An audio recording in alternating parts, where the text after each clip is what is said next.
Bonjour très chers internautes, Isanga Aldangonzo, journaliste au Nabi de la confirmation B3. Déjà en passant, je salue Kanza Luaka. Et dans ce cas, Lelo Nayami, Charlie Balaka, Moutoumoko Azali, vraiment doué dans le monde de la musique en RDC. Et on a un plaisir vraiment à Koyambaye, puis à PC la Binoé. En passant, déjà, je salue Charlie Balaka. Bonjour Charlie Balaka. Bonjour Aldangonzo, bonjour Naba internaute Nyoso. Bato baza branché na confirmation B3 na PC bango mbote et puis merci de m'avoir invité. J'espère que non naza awa kaka pona répondre à ma question na yo. Na sepeli makasi vraiment plaisir ezongi pona ngai. Déjà Charlie yebisa biso message oyo ye na ngolelo pona antenne biso message olingo PC la ba internet nyonso déjà en passant. Na web saka ba internaute bato bazota la biso na confirmation B3 baza la scotché bavanda na bakiti na bango ndenge bavandi puisque nayebi ke bana poto baza bana États-Unis baza Asie baza kotala biso nga naza wana kaka mpona répondre na bakestion na yo et puis donc naloba kaka kwa naloba donc merci na bato baza s'abonner massivement la confirmation B3 na pesi bango mbote. Merci Aldangonzo. Merci beaucoup, abonnez-vous massivement à la confirmation B3. On peut retrouver Angela Samire Aldangonzo. Donc c'est là qui toko makasi na pesi tontine na propre ani dembo vraiment wana mutema mbote na yo en passant Charlie Balaka. Oui. Ce que peut permettre on a kota na banda jaba question en tout cas parce que Charlie na trajectoire na yo ya maison mère hein yebisanga un peu constant na yo banda ando banda maison mère tina mikolo ya lelo constant na yo ezandenge nini une trajectoire no mobimba ya maison mère analyse na yo voilà merci Aldangonzo. Maison mère eza orchestre ya Didier Masela Ranson ainsi qu'Adolphe Dominguez bango ne bankolo maison mère bazana baleki na bango misato c'était d'abord Christian Mabanga Ali Mbonda na Ferregola bato 6 wana donc 3 sur 3 wana nde bankolo maison mère biso toza bato yo toyaka maison mère pona koyemba te toyaka pona bureau toyaka poto accompagner makambo ba mise ba kosala te biso to sala la preuve ane ke ngana yaka na maison mère ne bandele tant que motaba instrument naza ingénieur à son na yokola son nga na studio Selike eza na Kasavubu croisement avenue Faradje Gambela na yebite soki lopango bateka soki ndenge nini mais na yokola son nga ya musique wana so na kosala analyse ya maison mère banda 1997 ti lelo analyse nanga eza sur le plan bilan ya maison mère à dire vrai c'est vraiment hyper positif. Maison mère et saliba action extraordinaire et belé. Maison mère est révolutionné musique ya Congo. Maison mère est tondisi basali ya poto oyo peut-être bato bandimaka te que non un Congolais de la RDC a kotondisango.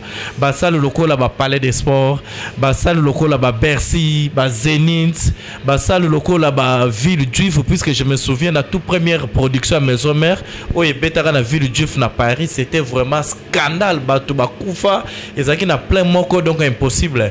Sur le plan scénique encore Maison mère et beti na ba stade local ba stade des martyrs c'est plus de 80 000 places to beta ba 100 000 personnes c'est-à-dire au centre na stade de Tondi tina ba pelouse maison mère na ba stade na ba Afrique il ne faut jamais en parler de ça maison mère et na ba Kora mais ba Shomo Gondi Maté donc ba Dio ya Ranson avec ba Miss Elliott Ranson avec ba Shaggy Ranson a fait des concerts avec ba Star Rebelle Minene ya monde. Sur le plan phonographique Maison mère bandana album intervention rapide les qui réussite totale ba solo la bien à la queue le lait donc vraiment analyse il y a maison mère est positif analyse à maison mère na kosa la sur le plan artiste oyo bazana na maison mère obaya pour na reconstituer maison mère neti ba Didier Lacoste ba Johnny ba Serge Mabiala ba Babindombe ba Héritier Watanabe ba JDT Mulopwe ba Bill Clinton ba Seleo ba Flam Kapaya ba japonais ba Papi Kakol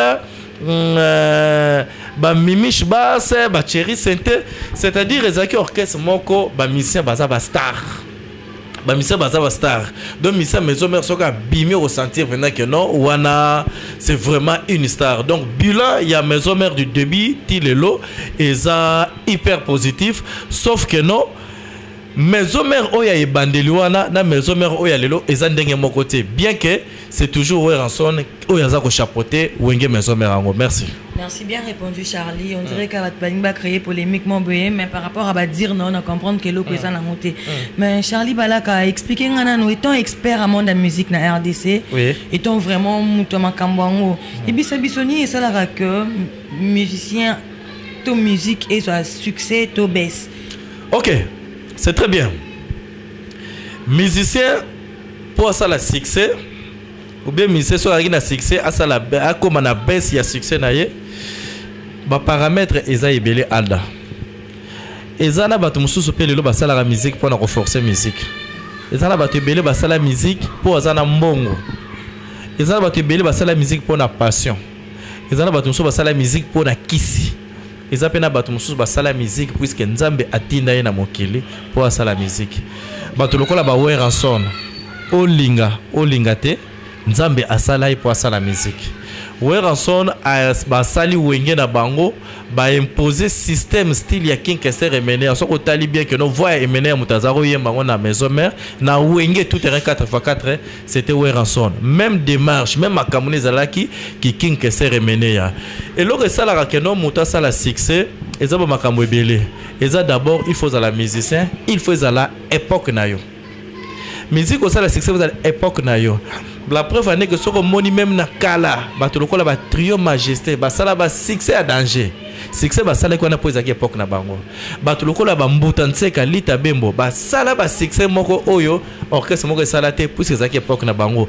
Wenge tango bimi na 1990, ozota la JB, Weranson, Blaise Boula, Adolphe Dominguez, Alain Pela, Marie-Paul, Alain Makaba, Didier Masela, Maradona. Ozo senti que non ezaki époque na bango babimina mulolo succès liboma succès moko ko imaginer ko tout et ça époque na bango et loko sala que non musique et comme na baisse ezala rapper à des fois autre temps autre mère c'est cause la que non au sali pe succès makasi au combien la période mo succès quitté loko la Marie-Paul a sala succès mo za combattre presque wenge tango za ensemble mais lelo Marie-Paul aza presque azomona na te donc aza pena donc on a baisse donc ça peut-être période où permettre était période de permettre ba fabrication baya ba robino baya période oyo eza ko permettre peut-être ba tout ça sika baya donc allez-y comprendre ben nga la za contre ba to balobara que non musique il faut kiss moi je ne crois pas na ndimara na ba to la te que musique za kiss pour na vana na ba musicien mais mission na rôle ba que non succès ça la pour na kiss en tout cas na éviter quoi donc voilà. Merci beaucoup Charlie Balaka. Je salue mon vieux Alexis Ngangala en passant déjà. Voilà. Charlie Balaka, parlons un peu phénomène polémique et tout. Explique un peu, dis-nous qu'est-ce qui fait à ce que ma musicienne à Bisso base à la toujours la polémique et puis on tente et à la thé. Expliquez Bisso un peu. Bon. Polémique ya musique à Congo banda nango banda kala. Ba tunso ba bolara ke polémique banda na Jibin Piana na Weranson tango makabani non.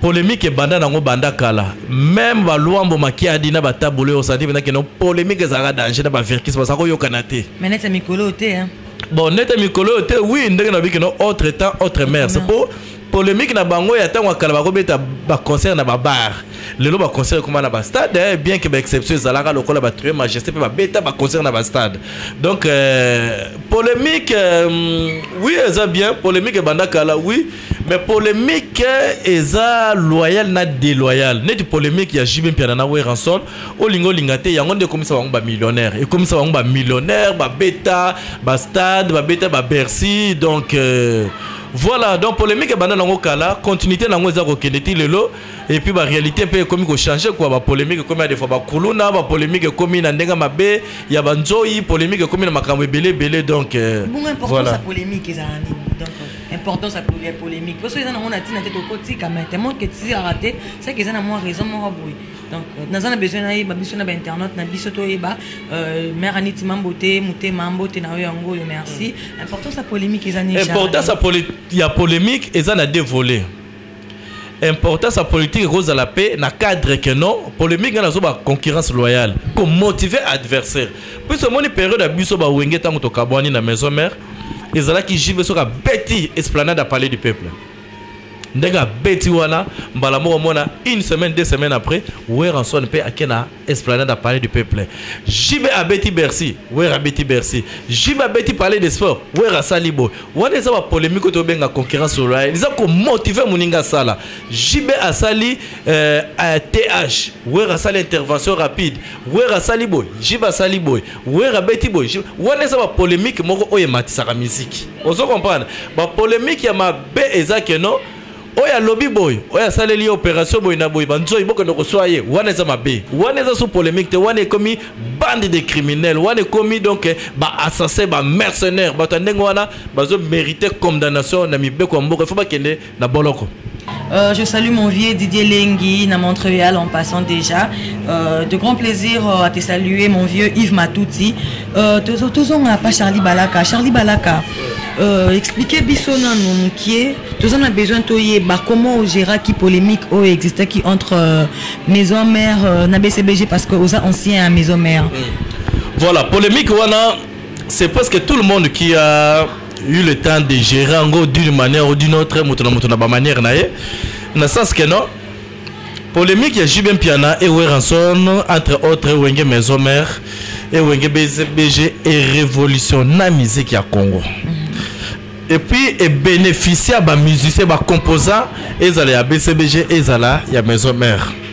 Na sens que même niveau ba concert et mataki au moni ba stade de martyr comment Robert ma pamba or et beta mana noté oui bien qu'on connaît que non la première personne le premier musicien où il y a beta stade de martyr s'appelle King Kesser et mené à paix à son âme mais et ça l'ampiaka donc ça la ferait presque un quart mais tant que Jibem Piana ouais rançon ba yo beta stade et ça là qui plata la jiba beta concert à stade de martyr ba balata bling bling tina ba pelos donc c'était vraiment une révolution il y a ndenge ya misa kokozala la preuve en est que ce côté même ba premier voyage oyo biso wenge maison mère to kendaka pour muta simbara ba faire un colo maison mère ba période c'était Claude Maluma c'est lui qui était le manager à son orchestre na Kinshasa Londres Canada Londres et puis Schengen c'était Claude Maluma oyo simbara ba faire retour ya maison mère ce côté bien au monde que ba musicien ba yana ba voiture oyo ba musicien ba mesala kozala na Kinshasa ti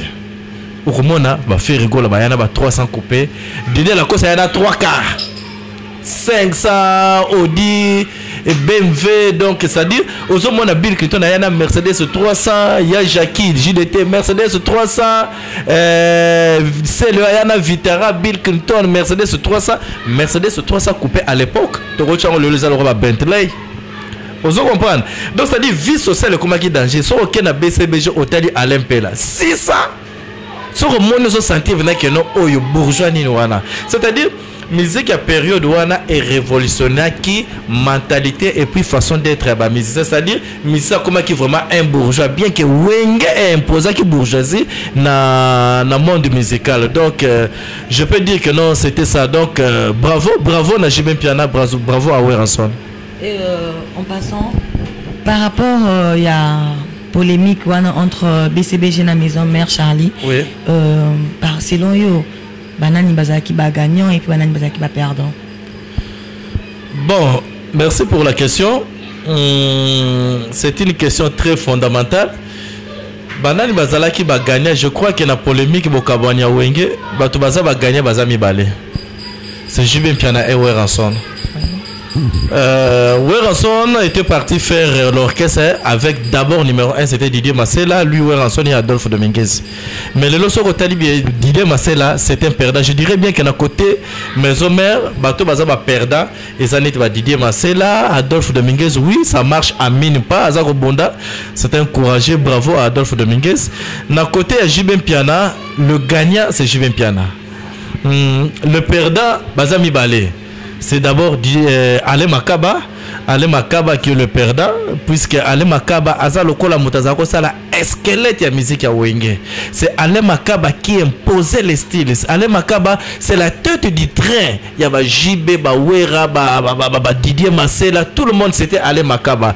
Mais na bokaboni na bango aujourd'hui Ale Makaba est perdant. Lelo Ale Makaba so retenu kombo na ye. Na bana mususu de l'eau bah bien sous-sauté. Les lots sont retournés Blaise Boula. Oui ça marche à mine pas.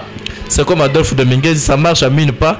Mais à dire vrai baganya eza Weranson et JB Piana ba perdant eza Didier Massela, Adolphe Dominguez, Blaise Boula et Alain Makaba. Merci. Y compris Alain Pela. Merci. Voilà. Belija de Bundes, merci vraiment Belija. Espace Kitoko, Esika Kitoko pour na bana poto nyonso. Ba séjour na bino de vacances na bino tora tout est assuré hein. Ba lobby oye pour na 2 mois foutano kambongo 1 mois. Voilà. Donc bonus yangwana pour en savoir plus beaucoup na Charlie Balaka. Voilà, le colo bibi ganga moko Charlie Balaka naza a on a informé bato que non. Ti tozo sala émission oyo, tozo sala ngona Flat Hotel Belija de Bundes. C'est-à-dire ba chambre ba qualité tout ça. Bana poto na biki na ba vacances ba période na ba vacances ya yango yo tango bozoya boluka place mususu te place ezaka chez Belija de Bundes mais to sali action promotionnelle nga état que directeur ya marketing ya Flat Hotel Belija de Bundes to sala ki réunion avec yemoko Belija de Bundes to obera mikolo Belija de London pour azala kati à Londres a commis à s'installer ce qu'on a London donc soko yekin pour over da 1 mois au futaka 15 jours à Pamba 15 jours Belija de Bundes à Kabelio. Moi la poto, mais il faut que moi la poto vendre na poto. Donc 15 jours au filet, 15 jours au vendu. Soit au sala 10 jours, au futaka mbongo, il y a 5 jours. 5 jours au filet. Donc bon ben la numéro 1 pour na précision tant zoya donc toya toujours na aéroport, toyoti awa donc au vendre kitoko toutes les nécessités, ba conditions il y a ko vendre bien eza tozana groupe électrogène industriel, ba chambre eza climatisée, so vous avez besoin ya moya Kinshasa. To fongoler là ba fenêtre aux yeux na moyi o yanduki pena posa nzoto tango zozonga poto et comme le rôle ali bon. Merci beaucoup. RDC Mobimba bayebi que Charlie Balaka à part que c'est la journaliste ou Mopanzi Sango Azali producteur. Ouais. Mais ndengoza producteur Charlie Balaka, est-ce que tu as un esprit vraiment qu'un jour au Sangisa genre réunion et retrouvailles à Wenge Akala, et quand je parle de Wenge Akala, c'est là que je vois Didier Massela, Blaise Boulaye, Adolphe Dominguez, Marie-Paul et tout. Est-ce que l'idée est la carotte vraiment? Bon, Charlie Balaka, Nazarapena producteur, Nazarane manager. Bato ba confondra mingi même biso mo peto zana moi confusion na osala producteur et manager. Naza manager. Événement wana moto alinga kosala yango eza Papitolas a bengisaka ba JB Piana ba Weranson pour ba beta mais bato musu ba boyaka parmi bango et comment que non nga faut pesa mbongo ebele par rapport à oyo et beta mati mais na ba ligne ka masolo utu ko loba nga nazalaki absa na uti Brazzaville. Moi je collabore mieux avec ma maison de production à Brazza na uti Brazza tozana projet moko oyo ya kobetisa wenge mais wenge oyo ya ibandelité oyo balé makabate donc wenge obiso toza ko réfléchir to betisa isa wenge maison mère ça dit to benga production wana bankolo maison mère donc na kendaki na négocier nga na sala management mais eza 2 maisons oyo sangani pour na événement wana nga nazaka pour na contact ya kokutana na bana ya maison mère c'est-à-dire bana obayemba Chantal Switzerland bana obayemba album intervention rapide musicien ya suka oyo kozala na production wana kombo na ye Héritier Watanabe c'est-à-dire tozala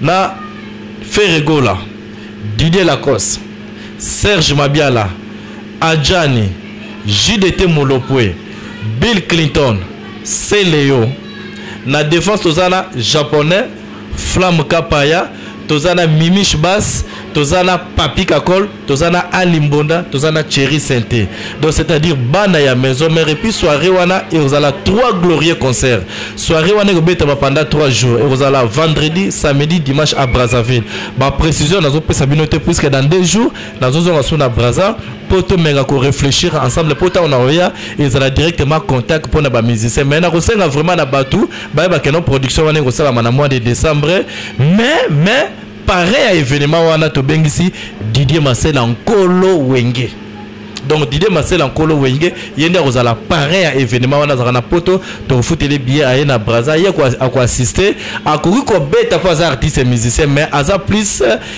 pareil à événement wana pour et ça là bien en tout cas ils ont vraiment idée à bien ils ont idée mon comme la mon ko sangisa ba tête wana ya Wenge Akala en tout cas mais to yebani to za bana Congo est-ce que ko simba pour tout le monde ndenge ba okumbela ngo déjà bana to comme ici quand déjà mais bana Wenge to lingana na bisote to so la mingi te Alda simba Alda et ko simba plus mutazo sala te rando kutu te mutazo sala management ya likambo wana comme Charlie Balaka muta mona ndenge nini la kosa ye ndenge nini JDT ye ndenge nini Serge Mabiala ye ndenge nini Selo ye baza ba master nanga bango tu ndenge baza wana ngale mna kosolola na bango to kosolola na bango mutu na mutu kosolola na ndenge na ye ozo comprendre to kosolola na ndenge ni mega travailler to zo sala na ndenge ya transparence mutu na mutu kozwa caché na ye na ndenge na ye que non yo zui caché na yo zui caché na yo exacte que non caché à faire et koleka ya jani non yango moni que non na kosola na faire que non yaya bino tu ndenge bozawana mutu na mutu caché ne peut ezalelo ka kuzute voilà ndenge za bino tu tala l'art tozo pesa par exemple $100,000 na $100,000 boza 20 divisé par boy na boye mutu na mutu 5,000 mutu na mutu azui asali linzaka na ye ezate que non ponga na koma boye lelo nazwa ebele nazwa ngai faire nazwa libele koleka babindombe ngai babindombe nazwa mukie koleka papika kol non mutu na mutu caché na ye et puis donc voilà et ça facile peut-être difficile peut-être ceux qui m'expriment ma bé mais ndenge na ebeli bana mai ndenge nga na solo la kana moko na bango et ko normal donc il y a pas de demain sans demain mais na fin de l'année au 2018 tozo ningisa Brazzaville na 3 glorieux concerts bana ya maison mère c'est-à-dire bankolo maison mère bato ba buka ba Bercy ba buka ba Zénith bana wana donc rozala dégâts mais parrain de l'événement encore une fois c'est Didier Marcel Angwa Kassia Sama Badjo Zabala bankolo na ko profiter vraiment pena pesa mbote na ngai na Belgique de Bundes mère Betty na Bundes na Bosaniote et pourquoi pas na Kanza Luaka na London na Bosanité Alexis Ngangala Alfred Katende Luc Makanaki Ani Dembo Dembela Kalamingi toza kozonga po Ani Dembo peut faire un événement là pour ça là trop pour na wenge maison mère hein donc to Bosanité mais mingi Raoul Bukambu Kolo ba faire Raoul Bukambu Kolo ba faire Alemo que na Manchester na Bosanité mère Aninti Mambote maman sociale mais toutefois Didier Lengi mon ami depuis Canada na Pession Mbote. Voilà, merci Aldangonzo. Merci Charlie, c'est vrai que Mbote na yango en tout cas Fatou la Blanche Mbote na yango yo. Charlie Balaka nde balobaka kananda kunyonso mabeza la kalango mabeza ngakate pour yo to considérer maintenant lokola mwana maison mère pour yo outi pe aux anciens yebi mo mingi. Est-ce que ko yebisa biso mabé Mabé, il y a question, les amours question bien pertinence, mais il méritait quand même réponse quoi. Mabé, oh yo trouvait vraiment dans la maison mère, tous un besoin de y bango. Pour m'da kuni on se mabé à la rakaka. Waouh. Mabé na trouvé dans la maison mère, ezaka mabé ou ezana maison mère tu. Ezaba mabé ou ezana na réalité la musique à Congo. Ezaka mon continent biso ya maison mère. Azalakana batuna yemo soki balobi na ye ayoka kaka bango et puis makamo ba yebisaka des fois zakana ko pe ya solo te baya na cadre ya flatterie po ba mona ye pa mokonzi keno yende alingaka donc balinga ba bimis ba mi bimise pa mokonzi keno bango nde bana malamu au mona pe mokonzi a considérer makamo na bango donc mabe na mona kaka yango wana mais sauf que non société nyonso libota nyonso mabe zanga te ba qualité za tant que ba qualité za ba défaut pe ezala kanango tant que ba mabe o ezala kasadi ba kale ba malamu pe ezali ba mabe wana donc on a kolobezaka yango on a mona mabe mokonzi maison mère ayoka ka litoyi moko saki ayoka litoyi mususu pona nini po bato wana na yebite so basala nini ayoka ka bango donc na kokota pena na makama ya mozinda ba faire wana te po na boye ko masuso banzoyi basala ki réunion pour na Charlie Balaka ba fingiye batindele ba porte-parole ba finga ye Charlie Balaka boye na boye. Je crois que non, c'est la toute dernière mission où il a la peut-être pour ça la allusion à Makamboana autant plus que batongo balinga la bango critique te balinga ko komisa bango loko les avons il y a pas de problème to bano ko komisa bino kaka bosali mabe to komisi bosali malamu to komisi place à conseil to komisi il y a pas de problème to la rato la moka. Merci beaucoup Charlie Balaka, merci vraiment on s'est là sous que ça l'émission pour Ozobukanga Panzi vraiment. Merci. Charlie Balaka. Au concevant on nini le fait que Wiranson na wenge vraiment alongola Didier Masela alongola Adolphe Dobinguez pour atikala yemoko enfin régner yo concevant quand on dengue expliquer bisonano bon départ il y a Didier Masela na Wiranson j'étais là na vivant na santé pendant que non ezalaki ba réalité à mokili ezalaki ba réalité à mokili wenge tango kabana 97 ti esengaki bakabwana 3-3 esengaki pe 3-3 na côté bakokende wana bakabwana Didier Masela na Weranson eloko boma bango ezake na yebi ke ezalaki koyeba nani aza numéro 1 Didier Masela ayebi ke nkolo fondé ya wenge ezanga Weranson ayebi ke leader ya wenge ezanga entre fondé et leader. C'est ça le problème où ezalaki pe entre Weranson et Jibin Piana. Jibin Piana était le leader ya wenge, c'est-à-dire la tête du traitant bazara bango tout ezaki Jibin Piana, c'est lui qui était le président. Ndenge mokile ibaki. Mais la réalité à Kati, c'est Weranson qui imposait. Vous comprendre. Donc ezalaki lokola deux chefs, deux ordres oh ezepé sama et puis moi les amis kamususu moi to le bango ezate oza télévision ya ko ba spéculation et belé mais et ça là qui passe Didier Masela akabona na Weranson azolela na motema Adolphe Dominguez pe akabona na Weranson ezaki ba makamna bango bakendaki na ba poto hein.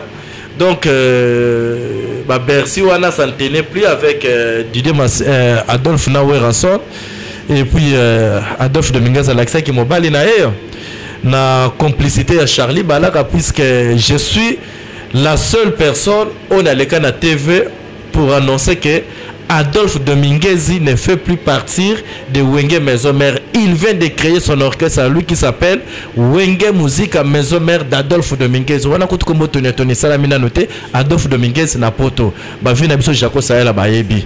Bon, c'est la vie donc séparation na bango na tuvango que non eza ndenge mokili senga ki bazala bakabwana lelo chaque motaza ko se retrouver na moké na ndenge na sauf que peut-être Didier Masela ndé aza ko se retrouver na ndenge moké mais Weranson aujourd'hui c'est un patron, c'est un millionnaire ils avaient ndenge mon côté JB au santé côté ya JB na balé makaba ba Didier Masela au le JB Piana c'est un millionnaire mais Blaise Boula ale makaba baza ko se retrouver na ndenge moké donc c'est la vie au les cas, mais le plus important c'est que nous avons dit que Batouana Bango 6. Salutations à eux, Angoyo, Didier Mayamba, na Bosanité, Evariste Moulopo, Mami Tumba, en tout cas, comme une souka émission à Bisso, mais curiosité, ça la kaka moi. Nous avons dit ça, Banga Ponga Pefona Boka, lycée Yangoye. Nous avons ONG, c'est-à-dire organisation non gouvernementale.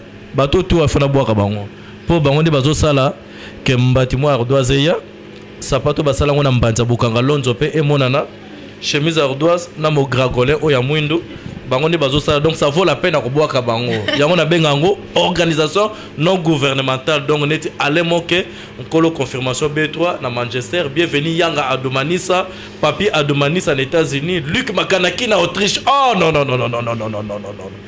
Guy Dingwilo na Pesembote Gesha Mungani ONG Manitou et Lamba multiforme Iber Ngamazo Emanga na États-Unis, Charlène Mombala, Raymond Ikoza Ikozation, Sokoye na Kinshasa, Orova na Kaka na Flat Hotel, Belija de Bundes pour réduction, ils à 50%.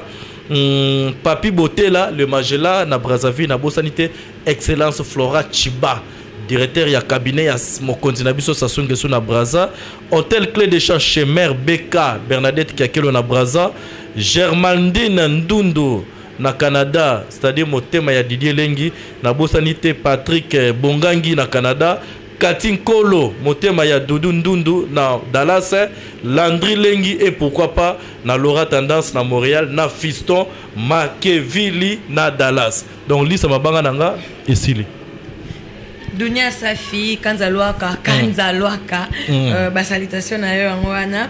En fait, Charlie Balaka. Ouais. Expliquez-lui son nom, pour ils ont une simple curiosité. Ils ont constant au saliban à qui n'y a pas sali constant. Tout le monde que ceux qui m'ont tout. Sali a aussi la moelle au faux colobaka. Ce peut se peler tout le baraka, Kabolim, ça s'occupe de Mamabe. Mais tu remarques que Kofi Olomide na banana et climat is arabien. Ouais. Pour papa, ça la bien à bana.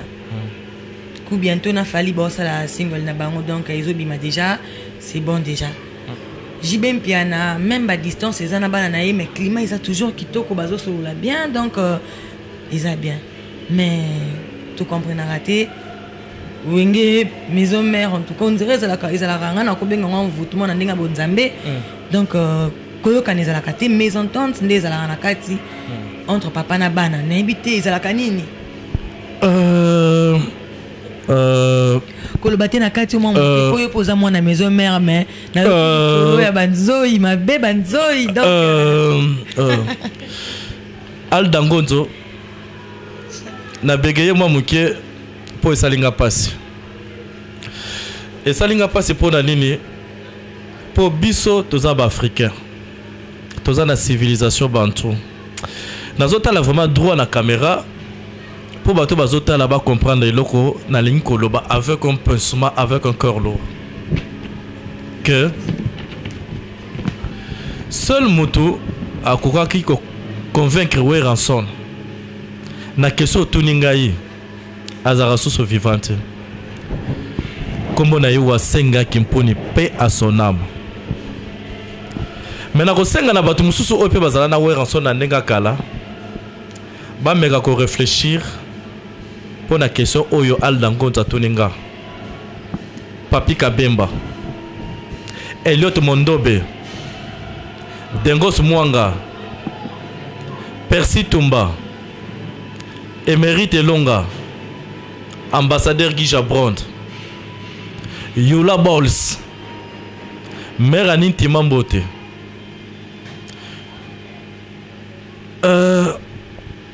liku koma oyo zwinga eza pona koloba ke likambo oyo esalaka ke papa ayokana na bana na ye et que papa ya maison mère na bana ya maison mère boyokana eza te.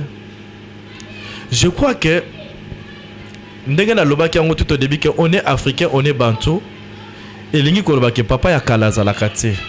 Aldangonzo moi c'est akala azalaka Masa kala azalaka collaboratrice ya kala azalaka mais papa ya kala azalaka te. Au moins que so tuninga la personne qui est mieux placée ya kozwa une solution wana c'est Weranson. C'est Weranson qui est le papa de Ferré, papa de Lacoste. Papa ya Lopez. Bana na minute oyo nga la repeso stratégie moko. Au moins na minute oyo soki Lacoste alobi abenga Wera de la forêt ko yamba ete. Mais na minute soki Lacoste soki Wera abengi Lacoste. Sala kanchwa.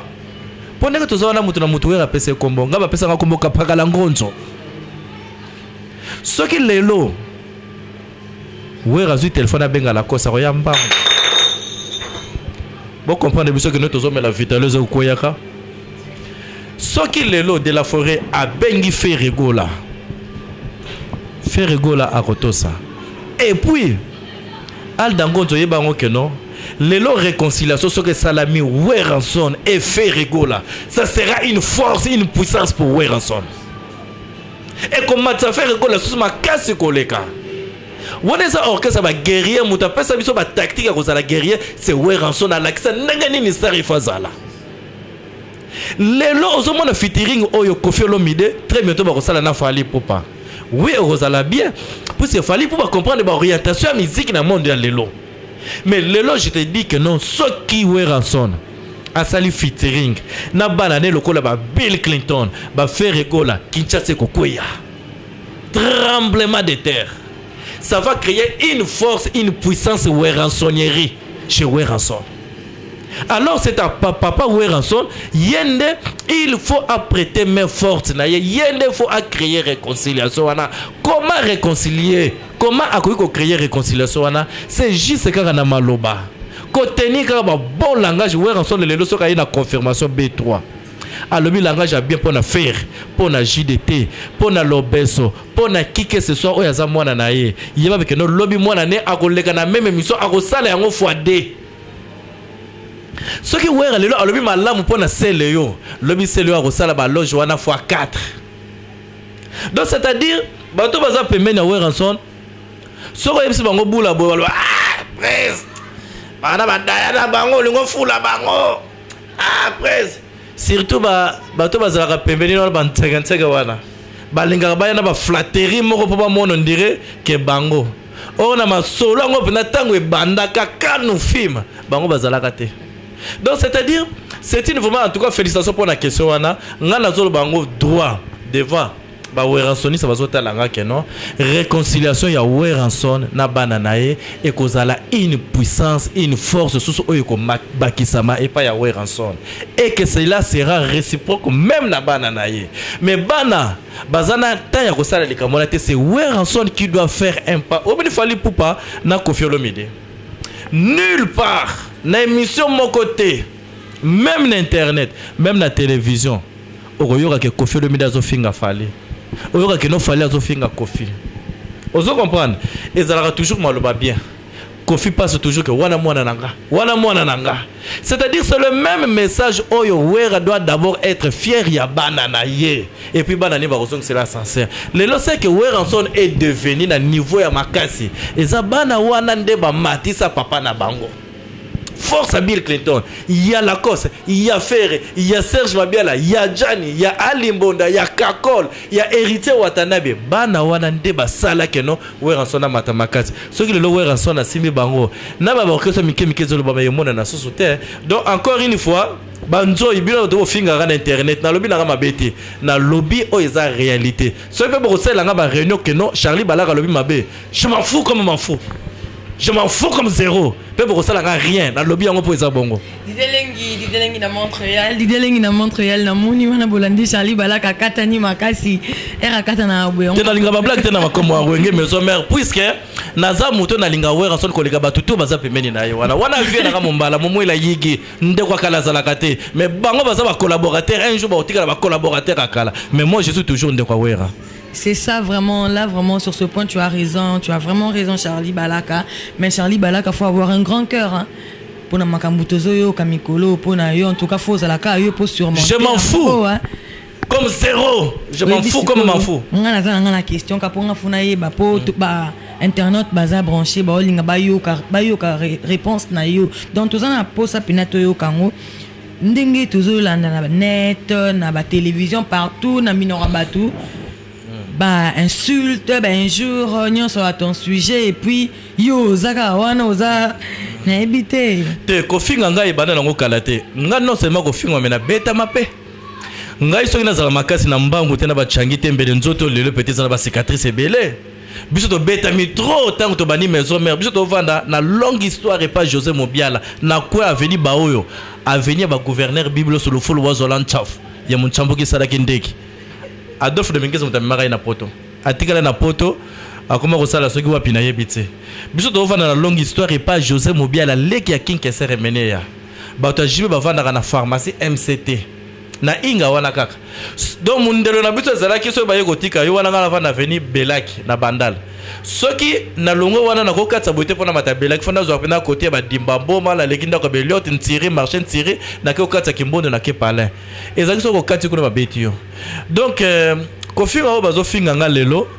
c'est parce que na lo ba vérité et puis na lingaka te na place à vérité na tchalokota na salaki peut-être moi commentaire na lobaki ce qui était vrai pour na liwa ya moni mais bato mona ki yango mabe et puis makam na lobaki na yoka yango na monoko ya mwasi ya moni na mwana ya moni ba lobake oui Wera assista bango awa assista moni tanga zobela mais présence que no Wera ya kotala moni dans ndako panda mikolo bambula oyo moni bakota na palais ayate ce qui est vrai ndenge na lobaki bongo kaka ah ngala za sona bibongo ba lobi jibe mpiana apesinga mbongo pona loba bongo or nga na lera na nkuto mbonga jibe piana te je l'aime beaucoup donc pona za la pe bien na jibe ezese nga pesa mbongo na ngate po ba matolo na nga oyo na boka bato na seka so pesa nga so lisa wana na taka so bato yo bango ndi ba sovaka nga mamo ke poso na bengi gindinguilo moi eloko koya so na bengi oje manitou multiforme moi eloko koya en attendant ba makambo ndenge zekene na ndenge bien donc les gens doivent comprendre que non ndenge za wana kofinga Charlie Balaka eza mabe ko critiquer ngaza bien bango ba bengi ngo critique on a critiqué Weranson mais ba yebi Weranson était Weranson yemoka lingaka critique Weranson l'a toujours dit tout haut. J'aime celui qui me critique parce qu'il fait ma publicité. Fin de citation. C'est une chanson. Est-ce que comme dans le bayango? J'aime celui qui me critique parce qu'il fait ma publicité. Le langage à Weranson. Nous, ce qu'on a un journaliste, pourquoi ne pas faire des critiques sur Weranson? Kofingande ezamabe injure le cola na monaki porte-parole na bango wana mfiakula nkebere aleki na télévision pour m'insulter. Charlie Balaka Boy avec injure. Wana ndezamabe. Ce que nous avons fait dans la famille, nous avons fait un caporal. Nous avons fait un caporal. Mais le les gens culture, j'aime celui qui me critique parce qu'il fait ma publicité. Donc, au final, Charlie Balaka, donc le chien à bois, la caravane passe. Mais histoire, tu as changé. Charlie Balaka n'a jamais vérité na place à l'okuta comme la vérité. Non. Ani Dembo Oyebi, maman Leki Nanga, Ani Dembo. Dembela na pesombote encore une fois donc voilà. Charlie Balaka, est-ce que vraiment on a raison et ça là que au monde na matin anonyme te pour le bilo quoi ba finga ngai balinga ba beta ngai soki na kenda kuna yo na ngai balinga ba beta oh et panzanat tuna ba masala ba chocho mpuya bazaka kuna na ba bega mido ba bega Charlie Balaka heureusement que to yakite pour niveau banzoi ba salela que potala ka ba réunir salama na Paris pour kananga. Et ça normal, tu sais. Biso oyo, j'espère que non, même liwa ya monib. Et qu'on aide peut-être, bah tu belé bazana maison mère. Na sens que non, je ne crois pas que na minute oyo mutu moko eza proche ya wera makasi akogo bela sans que wera cha lokolo. Je ne crois pas. Donc biso ba pandisa ngo quelque part to aider sentir oyo ya monib que non yaki soka zobela de la forêt fakoma. Docteur Pichu Musungu soka zobela, ba tu lokola sankara de kuta abeli inane bambula boyo wera sono komate. Est-ce que c'est normal? Et ça normal, c'est ce qui est vrai, tout ça qui va critiquer wana kakanga te ba journaliste est belé. Ba journaliste to yoka ki ngo wapitan to yoko vérifier na moi c'est monib na ba na monib lobi que non ayati. Mais assistance ya nini esalamaki kaka bango te mais il y a aussi Jibem Piana qui assisté to yoka ki kombo ya Jibem Piana bimaki koma Beritier Watanabe sauf que comme Charlie Balaka bimaki te po na assistant qui n'a pas pété. Voilà. Merci les internautes. Nous sommes déjà presque à la fin de notre émission. Nous sommes vraiment déjà à la fin. On se lève déjà, Charlie, pour la question. Voilà. Okay. Charlie, tu remarques que moi, absence na yo, ngonga mingi na Kinshasa, au Kendaki, Brazzaville. Est-ce que l'absence soit justifiable, Toté? Non, tout au début, nous avons que nous avons organisé concert moko ya banko le maison mère. Nous avons manager. Donc ça dit maison là, balakation événementielle. Nous avons juste pour nous manager. Et ça deux grandes maisons à Brazzaville. Auto solo de façon que nous au mois de décembre, tu as un concert retrouvailles banko le maison mère. Bana o bayemba album intervention rapide. Moi na suka o ya rozana concert wana comme héritier Watanabe puisque aza moi na ya suka o yo recrutement et puis o yo ba producteur ba lobi que non héritier fazala pour ba na besoin yo kanzembo Eliot o yo bayemba héritier na Ferregola. Ozo comprendre héritier puis a travaillé trop na maison mère. Donc nazo nga susu un de ces 4 matins à Brazzaville pour na planifier wana maison balakation événementielle. Je ne suis pas le producteur, je suis le manager. Na solo na ba massa na na kotanga ba comboté ce qui n'a j'espère que nous va réunir ba nécessité tout pour que naya contact ya musicien moko tozala. Mais pareil à événement wana c'est Didier Marcel a fondé il y a orchestre commissaire Weranson na Jibem Piana ba millionnaire. Donc c'est-à-dire to changer histoire té. Ato il biso comme mebwanga wana zetali bango. O Belisha de Mfumu, o frère Dono to yebi to yoka mais fondé ya wenge o to yebi comme ne Didier Marcel ngwa kasisama bajo les milâtres zabala bankolo. Belisha de Bundes, merci pour l'espace. Encore une fois, rappel Nabana Poto. Ces jours, on a bien commis assuré la Kinshasa, vraiment assuré. Ani Dembo, ma tante Dembela. Il y a eu un mot côté aux alliés. En tout cas, merci beaucoup à ma maman, merci à mes sœurs, Laurie Loukoussa. Je salue Laurie Loukoussa. Voilà. Mes sœurs, comment en tout cas, comme vous l'avez qui m'y déjà. Même aussi, il y a des Pesazou, Ate, Tozali, Toza toujours. Tu peux donc si malou papa y a Charlie Balaka enfin qu'une mission avec ceci là. Merci vraiment Aldan Gonzo, tu as été génial l'émission nayo. Merci pour la belle question. J'espère que votre bataille la confirmation B3 ba copé ça yo raison et puis na rosenga na bato ba s'abonner mingi ba s'abonner. Abonnez-vous massivement la confirmation B3 sur linka comme mon Angela Semir, mon Aldan Gonzo. Donc abonne-toi seulement, tu auras en exclusivité pour nayo. Et puis le rotangi Angela Semir na rosenga na ba internaute au balanda qui dernièrement émission il y a fait ça, c'est-à-dire moi remercie joueur ya Vita Club à cela qui cru du cœur naïe l'émission Angela Simira auto ça la droit de réponse à mobile naïe dégâts nous sommes comme joueur pe balobaka boye non sincèrement pour au monde fait attendre les gars qui une émission azako loba boye monde entier et pesa y réseau ba yoka ki litoye moko tie mais c'est quoi droit de réponse na minute yo Angela Simire a autour ça la droit de réponse ba vérité moko bimi wana et chenga somo na minute yo non donc na yoki somo moko non c'est-à-dire boyoka réaction wana après si malango ngai moko na ko cha feza awa na chepe joueur wana gonda awa ponga na conclure na